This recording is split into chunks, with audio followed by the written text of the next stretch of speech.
نواز شریف صاحب سمجھ گئے کہ ابھی اگر تمام کارڈ جو ہیں وہ شو کر دیے گئے تو پھر شاید معاملات جو ہیں وہ خراب ہو جائے، یعنی اعتماد کی کمی پائی جاتی ہے اب دونوں بھائیوں کے درمیان بھی، اور بات جو ہے وہ کسی اور سمت پہ چلی گئی اور دیگر باتیں جو ہیں وہ شروع ہو گئی۔ موجودہ بحران کے حوالے سے بات ہوئی، صدر عارف علوی کے جو فارمولے کے حوالے سے بات ہوئی، اس پہ بھی انہوں نے بریف کیا، اور اس پر نواز شریف صاحب یہ کہتے ہیں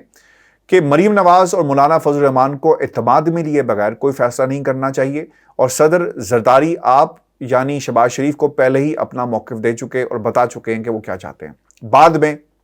نواز شریف نے واضح کیا کہ وزیر اعظم آپ کو پہلے بھی نیوٹرل سے بہت استعمال کر لیا ہے، کام ہمارا ایک بھی نہیں ہوا۔ اگر نواز شریف کے کیس خاتمہ اور فوری وطن واپسی کی ضمانت دیتے ہیں تو بات چیت آگے بڑھے گی، ورنہ اس پورے پروسیس کو آپ یہیں پر روک دیں کیونکہ اس سے آگے بات نہیں جائے گی۔ ذرا یہ بھی بتاتے ہیں کہ شہباز شریف نے نواز کی وطن واپسی کے حوالے سے کچھ پیش رفت ہوئی ہے، اس پر آگاہ بھی کیا، اور انہوں نے کہا کہ باقی میں آپ کو بریف جو ہے بھائی جان پاکستان جا کر کروں گا، ابھی تھوڑی بریفنگ دی گئی ہے، مکمل بریفنگ نہیں دی گئی۔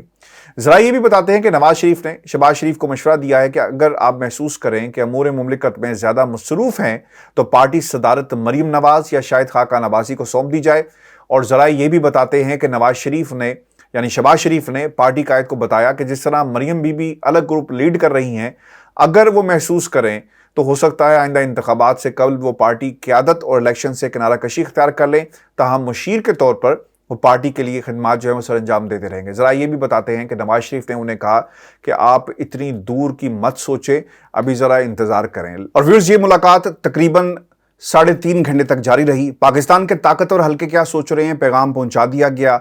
آرمی چیف کی تعیناتی کس کی کیا خواہش ہے یہ بھی بتا دیا گیا۔ طریقہ کار کیا ہونا چاہیے اس سے بھی نواز شریف کو آگاہ کر دیا گیا، اور سب سے امپورٹنٹ یہ تھا کہ عارف علوی صاحب نے ایک فارمولہ طے کیا، اس پر جواب بھی نواز شریف کی طرف سے آ گیا، اور سب سے انٹرسٹنگ اور اہم بات اس میں یہ تھی کہ آئندہ عام انتخابات جو اعلامیہ جاری کیا گیا ہے اس کے مطابق اپنے وقت پر ہوں گے، اور دوسری طرف پنجاب کی حکومت جو ہے اسے گرانے کی ایک کوشش کی جائے گی۔ طریقہ کار کیا ہے وہ آپ کے سامنے رکھ دیتا ہوں۔ جو خبر سامنے آئی ہے وہ یہ ہوگا کہ ایک تو حمزہ شہباز کا نام جو ہے وہ دوبارہ دیا گیا، اور وہ یہ کہہ رہے ہیں کہ الیکشن سے پہلے یہ کام کیا جائے تاکہ پنجاب کا کنٹرول حاصل کر لیا جائے، اور پنجاب کا کنٹرول جب واپس آ جائے گا تو پھر آپ کو الیکشن میں جو دھاندلی ہے اور مینوورنگ ہے اور جو ریاست ہے اس کو آپ بہتر طریقے سے جو استعمال کر سکتے ہیں، کیونکہ یاد رکھیے گا پنجاب کے اندر جو بھی الیکشن جیتے گا وہ مرکز میں حکومت بنائے گا، اور یہ پاکستان کی تمام سیاسی جماعتیں جو ہیں وہ بہت اچھی طرح جانتی ہیں۔ ویورز، اس پوری صورتحال کے اندر ایک چیز تو بڑی کھل کر سامنے آئی، اور جو ایگریشن نظر آیا، اس پوری جو ماحول تھا اس میٹنگ کا وہ بہت زیادہ تناؤ کا شکار تھا، اور تمام لوگ ایک پیج پر نظر نہیں آئے۔ خواجہ آصف صاحب جو ہے نا وہ لقمے دیتے رہے اور کہتے رہے کہ چلیں وقت آئے گا تو اس چیز پر بھی دیکھیں گے، کیونکہ ہر شخص چاہتا ہے کہ وہ اپنا حصہ ڈالے اور آرمی چیف اس کی مرضی کا ہو۔ نواز شریف صاحب، اسحاق ڈار صاحب ایک گروپ میں چلے گئے ہیں، شہباز شریف چاہتے ہیں کہ وہ آرمی چیف لگایا جائے جو پاکستان کے طاقتور حلقے چاہتے ہیں، اور پھر اس کے ساتھ ساتھ آصف علی زرداری صاحب کا بھی ایک اپنا ایک پوائنٹ ہے جس کو وہ لیڈ کر رہے ہیں، اور ان کا ایک اپنا نام ہے۔ تو یہ اس وقت ایک سچویشن بنی ہوئی ہے۔ اسی دوران کچھ خبریں مزید جو ہیں وہ پاکستان کے سیاسی منظرنامے پر ابھری ہیں۔ ایک انٹرویو خرم دستگیر کا کل کا تھا پریس کانفرنس، اور آج انہوں نے ایک انٹرویو دیا، اور کچھ باتیں پاکستان کی قوم کو مزید الجھانے کے لیے انہوں نے کی ہیں، اور اپنی جو واردات تھی سیاسی واردات اس سے خود ہی جو ہے وہ پردہ اٹھا دیا، بھانڈا جو ہے اس کا پھوڑ دیا ہے۔ وہ کیا کر رہے ہیں؟ وہ یہ کہتے ہیں کہ اس ملک کے اندر یہ ان کی طرف سے کلیم کیا گیا ہے کہ اس ملک میں نواز شریف سے زیادہ کوئی قابل نہیں ہے کہ وہ آرمی چیف کی تقرری کر سکے، اور میں نے آپ کو کئی مہینوں سے یہ بات بتا رہا ہوں کہ پاکستان میں جتنے بھی آرمی چیف آئے، یعنی 30 سالوں میں ایک کو نکال کر اس کی تعیناتی میں کس کا ہاتھ ہے؟ نواز شریف کا ہاتھ ہے۔ اس پر دستخط کس کے ہوئے؟ نواز شریف کے ہوئے۔ آج خرم دستگیر بھی یہی بات جو تھا وہ لیڈ کر رہا تھا، اسی کے اوپر اس نے اپنا جو آرگومنٹ ہے وہ بلڈ کیا۔ وہ یہ کہتا ہے کہ اس ملک کے اندر نواز شریف سے زیادہ کوئی کمپیٹنٹ بندہ نہیں ہے جو آرمی چیف کی تعیناتی کر سکے۔ اگر کسی کے پاس جو قدرتی طور پہ ایک مینڈیٹ ہے موجود ہے تو وہ ہے نواز شریف۔ اور انہوں نے یہ بھی کہا کہ جناب تجربہ نواز شریف کے پاس ہے اور کسی سے مشاورت کی ضرورت نہیں ہے۔ اچھا، یہ سب سے بڑا نا یہ مشاورت والا معاملہ یہ بڑا ٹرکی ہے، اور ان لوگوں نے ذرا اسے ٹرکی بنایا۔ آپ کو یاد ہوگا ماضی میں رانا ثناء اللہ نے یہ کیا کہا کہ نواز شریف سے اور آصف علی زرداری سے مشاورت کی ضرورت نہیں ہے. آج کیا کہہ رہے ہیں کہ مشاورت کی ضرورت ہے، اور یہ ثوابدید ہے وقت کے وزیر اعظم کی کہ وہ کسی سے بھی مشورہ کرے کہ اگلا آرمی چیف کون ہوگا. تو یہاں پر جو موسٹ سوٹیبل پرسن ہے وہ نواز شریف صاحب ہیں. پھر انہوں نے یہ بھی کہا کہ جناب اسلام آباد میں جتھے کے جتھے لائے جائیں گے، اس کا بھی انتظام جو ہے وہ کر لیا گیا. اچھا، یہ بات جو ہے نا یہ حکیم ثناء اللہ کی وہ فضل الرحمان صاحب کی طرف سے کی گئی، اور فضل الرحمان نے یہ بات اس لیے کی کیونکہ وہ یہ سمجھتے ہیں کہ اگر کسی قسم کی کال دی جاتی ہے، یعنی کال کا جواب کال کے ساتھ ہوگا، اور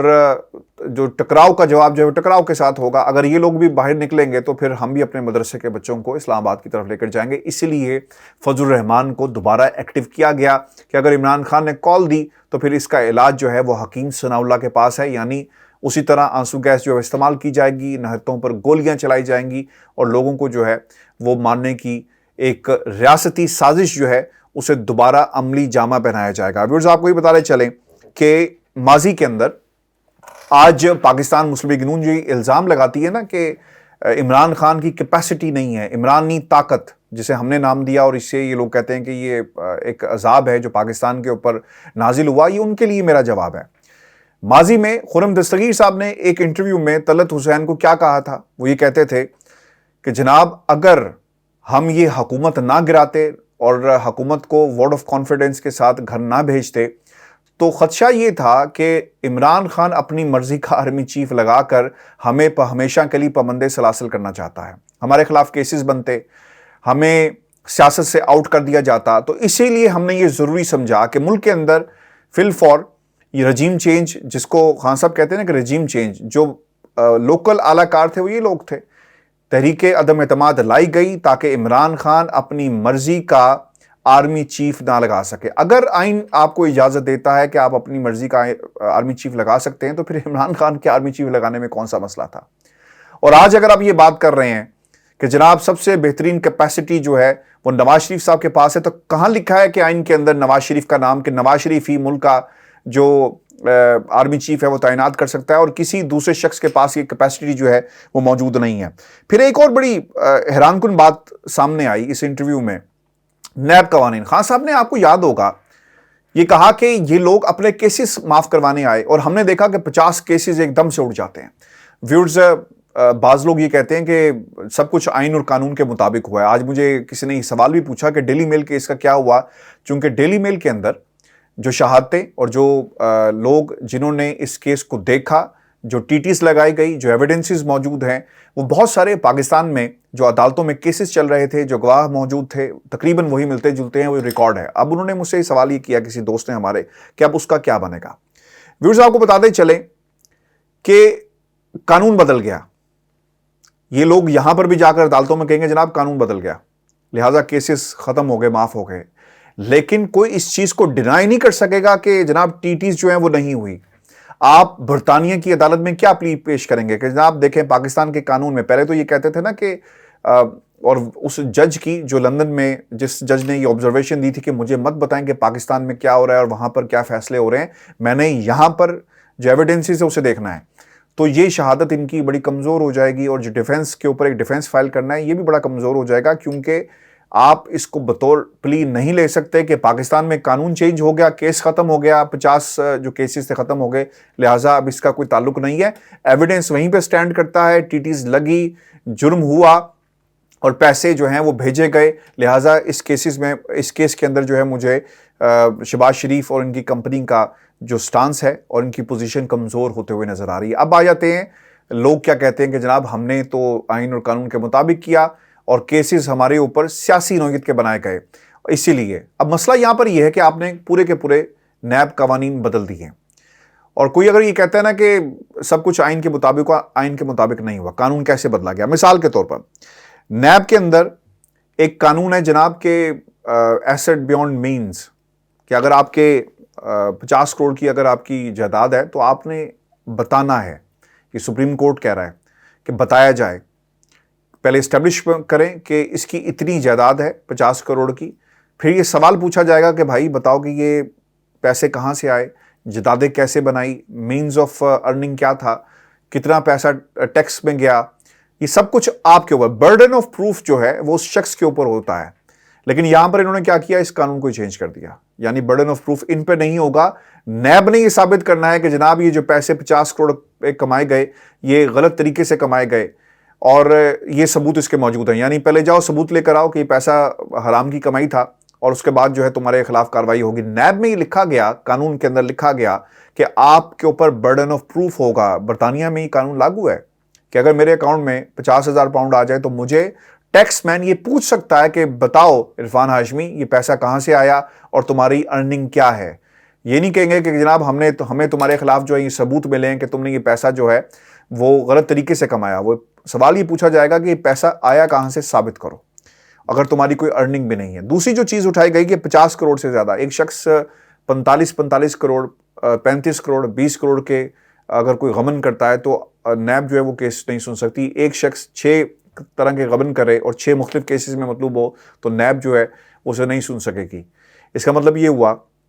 کہ آپ نے یہ قانون بھی ختم کر دیا. اور پھر جو کیسز ختم ہوئے نا ویورز, وہ 50 کروڑ سے کم کے تھے. اگر 50 سے زیادہ ہوتے تو پھر شاید نیب عدالتیں سن سکتی. یہ بھی ان لوگوں کو ریلیف پہنچانے کے لیے سب کچھ جو ہے وہ کیا گیا. تو نیب کے قوانین موجود ہیں, اور جس طرح اس کو اڑایا گیا, اور پاکستان کی جو ایک لیگل جتنے بھی مائنڈز ہیں وہ یہ سوچ رہے ہیں اور یہ بار بار بات کرتے ہوئے نظر آتے ہیں کہ اس حکومت نے آ کر اپنے آپ کو جو ہے وہ ایک ریلیف پہنچانے کے لیے آئی تھی, وہ ریلیف پہنچا لیا, مشن جو ہے اکمپلش ہوا, اور اب باقی جو معاملات ہیں اس کے اوپر یہ ایک ویگ قسم کی ایک سیاست کرنا چاہتے ہیں جو اس وقت ہو رہی ہے. یعنی ایک مفرور ملک سے بھاگا ہوا ہے اور وہ کہتا ہے کہ ملک کا آرمی چیف جو ہے وہ میں تعینات کروں گا اور یہ پاور جو ہے وہ میرے پاس ہی ہے. خرم دستگیر نے پاکستان کے طاقتور حلقوں کو بھی یہ پیغام دیا ہے کہ جس کو تم نے باہر نکالا آج دیکھو تمہارا سپہ سالار جو ہے وہ تعینات کر رہا ہے. خواجہ آصف نے ایک اور بھی بیان دیا کہ نواز شریف پاکستان کا احساسہ ہیں, ان کے ساتھ انصاف ہونا چاہیے. اس لیے بھی کہا گیا کیونکہ یہ ڈیل کی طرف جا رہے ہیں. جو مفاہمتی فارمولہ لے کر گئے تھے نا شہباز شریف صاحب, اس کے دوسری طرف یہ کہا گیا ہے کہ ٹھیک ہے جاؤ ہمارے کیسز جو ہے وہ ختم کروا دو, تو پھر جو ہے وہ ہم تمہارے ساتھ جو ہیں وہ چلنے کو تیار ہوں گے. ویورز, دوسری جو خبر بڑی امپورٹنٹ ہے, اور ایک میٹنگ ہوئی ہے, اور اس میٹنگ کے اندر یعنی یہ کل کی میٹنگ ہے, یہ بحث میں نہیں جاتے کہ کل ہوئی آج ہوئی, لیکن اس میٹنگ کے اندر کیا کہا گیا, بتایا یہ گیا ہے خان صاحب کو کہ انہیں معلوم ہوا کہ کچھ لوگ اسٹیبلشمنٹ سے مسلسل رابطے میں ہیں اور وہ خبر یہاں سے ادھر بھیجتے ہیں, ادھر کی یہاں پہ لا کر بتاتے ہیں. میں نے آپ کو بہت پہلے یہ بات کہی تھی کہ پاکستان کی جو جتنی بھی خفیہ ایجنسیز ہوتی ہیں نا, جتنے بھی ادارے جو انفارمیشن گیدرنگ کرتے ہیں, انٹیلیجنس گیدرنگ کرتے ہیں, ان کے تعلقات ہوتے ہیں, اٹھتے بیٹھتے ہیں, دوستیاں بنا لیں گے, اور پھر 2 وے کمیونیکیشن شروع ہو جاتی ہے. اچھا تم آج اس اجلاس میں بیٹھے ہوئے تھے, کیا کہانی ہے اندر, ہو کیا رہا ہے, پیار پیار سے اور آپ سے دوستی کے اس جو تقاضا کریں گے کہ جناب ہمیں بھی بتاؤ اندر کیا ہو رہا ہے. تو جو لوگ رابطے میں تھے انہوں نے پوری کی پوری کہانی بتا دینی ہے کہ جناب اندر یہ ہوا, یہ کہا, ایسے ہوا, ویسے ہوا, اور پوری کہانی جو ہے وہ بتا دی جاتی ہے. اب اسٹیبلشمنٹ سے رابطے ان کی خبر جو ہے وہ خان صاحب تک پہنچی ہے, کیونکہ اسٹیبلشمنٹ میں بھی کچھ لوگ ایسے موجود ہیں جن کے ان لوگوں سے بھی رابطے ہیں, اور یہ دونوں طرف ہو رہا ہوتا ہے. انہوں نے بھی کہا کہ جناب آپ کو کچھ لوگ بائی پاس کر رہے ہیں اور جا کے ڈائریکٹ بڑے صاحب سے مل رہے ہیں, تو لہٰذا ان کو روکا جائے. اور خان صاحب نے پارٹی ڈسپلن کی جو ہے وہ ایک بات کی ہے, اور اس میں انہوں نے یہ کہا کہ کور کمیٹی ارکان کو پارٹی پالیسی کے مطابق ٹویٹ کرنے کو کہا گیا ہے, اور پارٹی پالیسی پر عمل درآمد کے لیے شری مزاری کو نگران بنا دیا گیا. وہ ایک مانیٹر لگا دی گئی ہیں, وہ دیکھیں گی کون کیا کر رہا ہے. اور پھر یہ بھی انٹرسٹنگ اس میں بات یہ ہے کہ خان صاحب نے یہ کہہ دیا کہ ہم ایک جلد جو ہے وہ کال دیں گے. آخر میں آپ کو یہ بھی بتا دوں کہ اس پوری جو اندرونی کہانی تھی اس میں سب سے جو ہائی لائٹ ہے, اور اس کے اوپر ہم نے ایک دفعہ نہیں متعدد دفعہ آپ سے بات بھی کی, لندن کے اندر نواز شریف صاحب نے پنجاب حکومت گرانے کے حوالے سے ٹائمنگ اس کے اوپر بات کی ہے,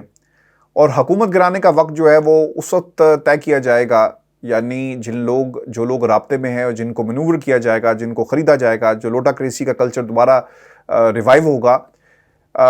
وہ اس وقت ہوگا جب الیکشن کا وقت قریب آ جائے گا, تاکہ پنجاب کا جو کنٹرول ہے وہ واپس لیا جائے. اب ڈیوٹی لگی عثمان بزدار صاحب کی, اور انہیں کہا گیا ہے کہ جناب آپ تمام لوگوں پر نظر رکھیں,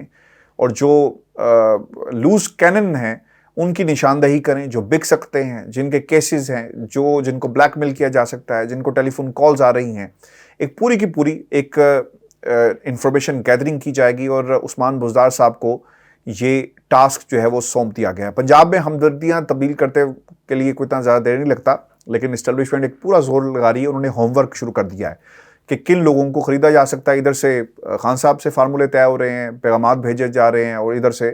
لوگوں کو خریدنے کی جو ہے وہ تیاری کی جا رہی ہے، یعنی انگیج کر لیا گیا ہے، اور وقت آنے پر ویورز یہ اہم فیصلے جو ہے وہ کیے جائیں گے۔ اور اس میں سب سے امپورٹنٹ بات، اور جو میں نے ہمیشہ کہی اور آج بھی مجھے خوشی اس بات کی کہ کم از کم جو بات آپ تک ہم پہنچاتے ہیں وہ خبریں درست ثابت ہو رہی ہیں، اور وقت انہیں ایک ایک کر کے درست ثابت کر رہا ہے۔ پرویز الہی صاحب پر رابطے جو ہے نا کچھ لوگ ان سے بھی کر رہے ہیں، اور یہ بھی کہا جا رہا ہے کہ ان پہ اب نظر رکھنی ہے، یہ کن سے ملتے ہیں، کن سے بات کر رہے ہیں،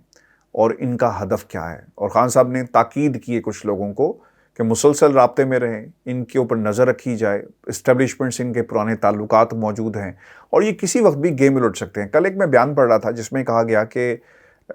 پرویز الہی صاحب ہی حکومت میں رہیں گے اور شاید یہ پارٹی چینج کر لیں، یعنی دوسری طرف چلے جائیں،